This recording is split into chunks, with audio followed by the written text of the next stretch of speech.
So now we are the very fag end of the discussion. We are only left with the exogenetic forces, that is weathering and erosion. I already described both of them, defined both of them, weathering and erosion. Here I am providing with a note which you have to go through and you have to understand.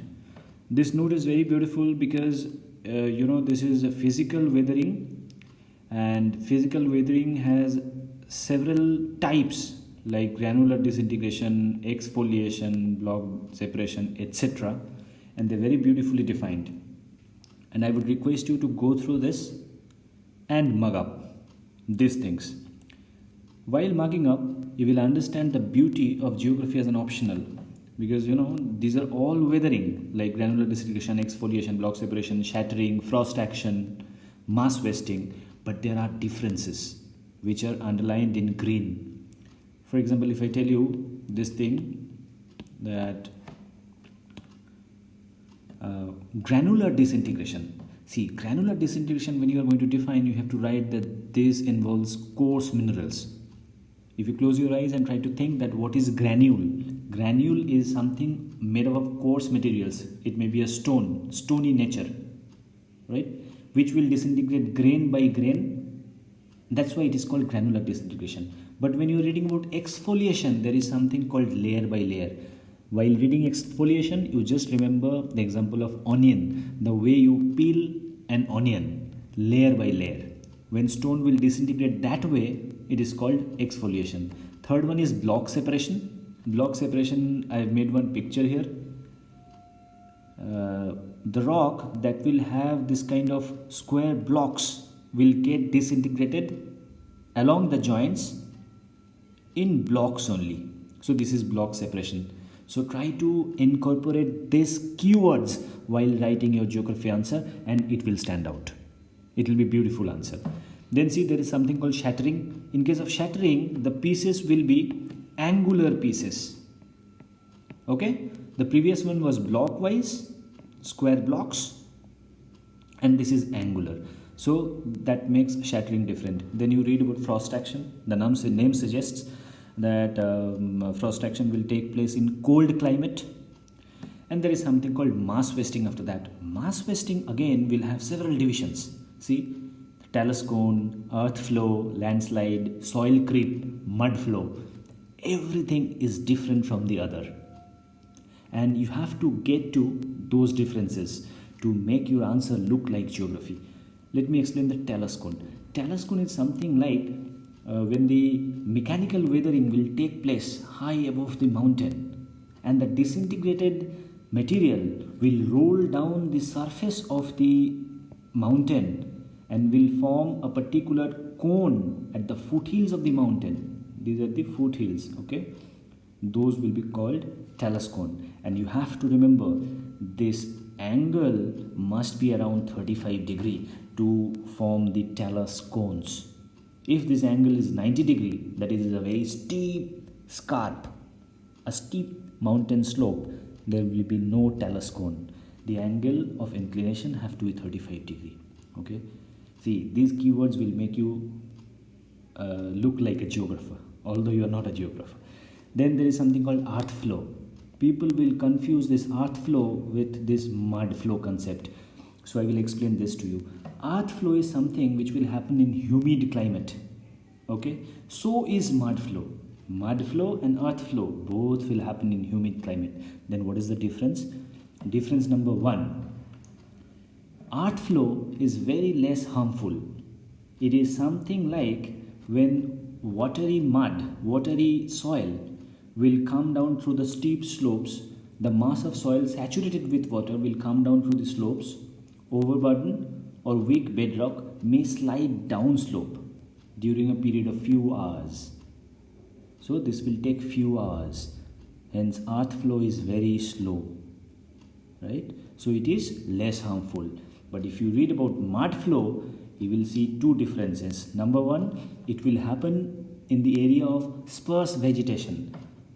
Right? So suppose there is a Himalayan mountain range where there is very sparse vegetation, there is nothing. The rock surface is completely bald.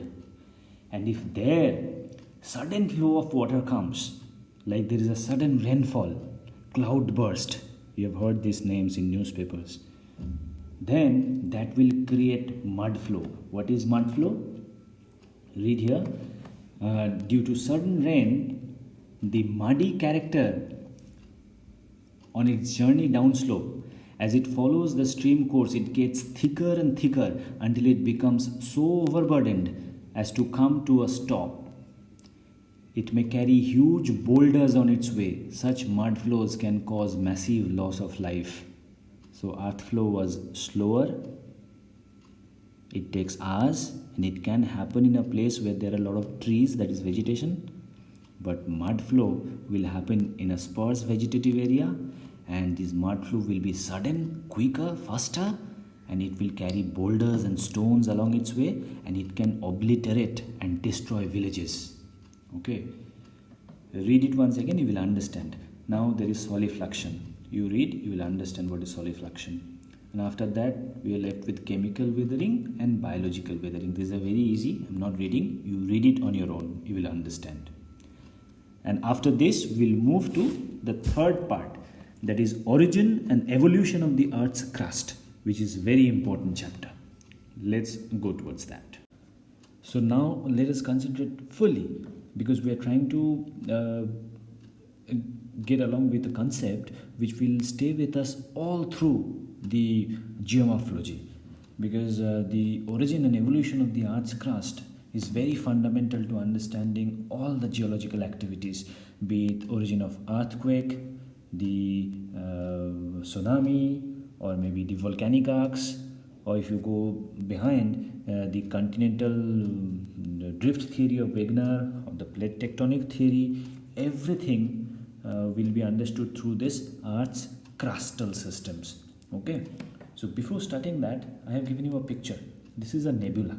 Okay, and why have I given this picture? Because now it is accepted that Earth has originated from one such nebula. What is a nebula? Nebula is an enormous system which consists of many galaxies. You know galaxies? Galaxies are like, let's say, Milky Way is the name of a galaxy. Andromeda, it's the name of the galaxy. Every now and then these days NASA will say that they have found one galaxy far into the into edge of universe. So these galaxies will consist of many systems like our solar system. Like we have a solar system, sun and many other planets. Many such solar systems will be inside one such galaxy. So you understand the enormity of the system.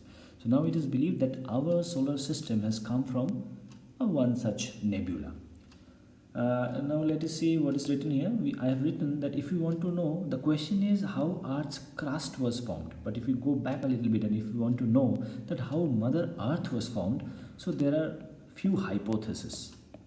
See, this question will never be asked. It has never been asked in core geographical questions, right? But still, if you want to know, see, there are few hypotheses like gaseous hypothesis, nebular hypothesis, planetesimal hypothesis. Planetesimal means smaller planets. Tidal hypothesis, interstellar dust hypothesis, and last one is not an hypothesis, it's a Big Bang theory. So hypothesis means which does not have an empirical proof, like gaseous hypothesis. This was given by Immanuel Kant, that philosopher, okay? He just propounded a hypothesis, a theory. Then this nebular hypothesis, it was propounded by Laplace, that famous mathematician, etc. So this hypothesis does not have an empirical proof. But you know about Big Bang theory? Scientists all over the world are trying to find the origin of this universe through this theory. And it has empirical basis, it has mathematical calculations, etc. So this is a theory. Now, this is all about the origin of the Earth. And remember one thing at the end, that it has been accepted that Earth originated from one such galaxy. Sorry, one such nebula. Okay, nebula is what? It is a gaseous matter. It's a rarefied collection of many solar systems and galaxies. Okay. Now let us move to the serious part of the discussion. See, our topic was the origin and evolution of the Earth's crust. To understand that, again, you have to learn this 11 step flowchart. Okay, let us read one by one. Do not think about understanding or anything. These are just English words. There is no geography, so don't get afraid at all. I already told that Earth originated from one hot gaseous nebula. That is only written over here. I've already told what is nebula. Once this nebula was formed, the Earth was formed from this hot gaseous nebula. Earth was also hot and gaseous and rarefied. Then degassing occurred. When I'm giving you this flowchart, remember, in the end, when you'll have to write answers in the final mains examination, that answer sheet should contain these words. These are the keywords. So keep this into your brain. Your answer should look like a geographer's answer. I always told you. Whatever be your background, when you're writing the geography answer, that should look like a geography answer. Nobody should understand that we are the generalists. People should think that this has been written by a learned geographer.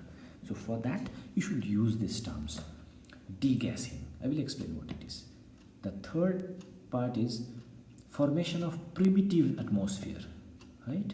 This word should be there in your answer sheet. Then there is something very important called density differentiation. Very important term. Remember, this word should be there in your answer. You should not write anything else like there was change in density, etc. No, the term should be density differentiation. The next one is the evolution of internal zoned structure of Earth. What is the meaning of internal zone structure? We all know Earth is divided internally into three basic regions. One is crust, from the above, from the top surface, like we are all residing on the crustal surface.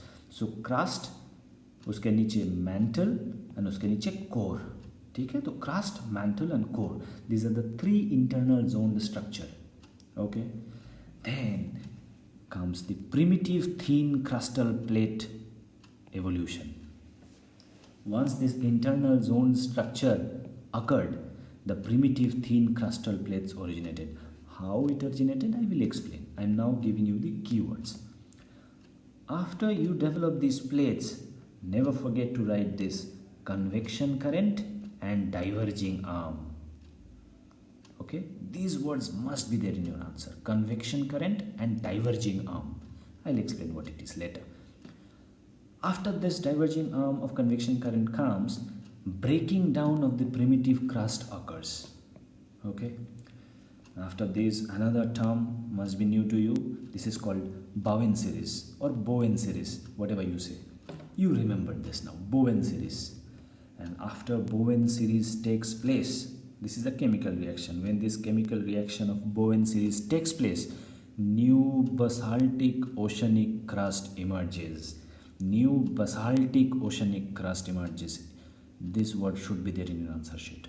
And in the last, at the last, first granitic continental crust emerged. Okay, so don't forget these keywords. There is 11 step keywords, 11 steps, and there are 11 keywords probably. You have to memorize them by hooks or crooks. Now I will explain to you. Before I get into this, you must understand what is plate. Okay, the old warriors of this exam, they would be knowing what is plate, but I presume that there will be certain beginners. For them, I will explain what is plate. And remember, this is a complex understanding. I will try to simplify this. So even if you know what is a plate, please wait for the next slide. Okay, I will simplify it like anything for you. Let's see what is there in the next slide.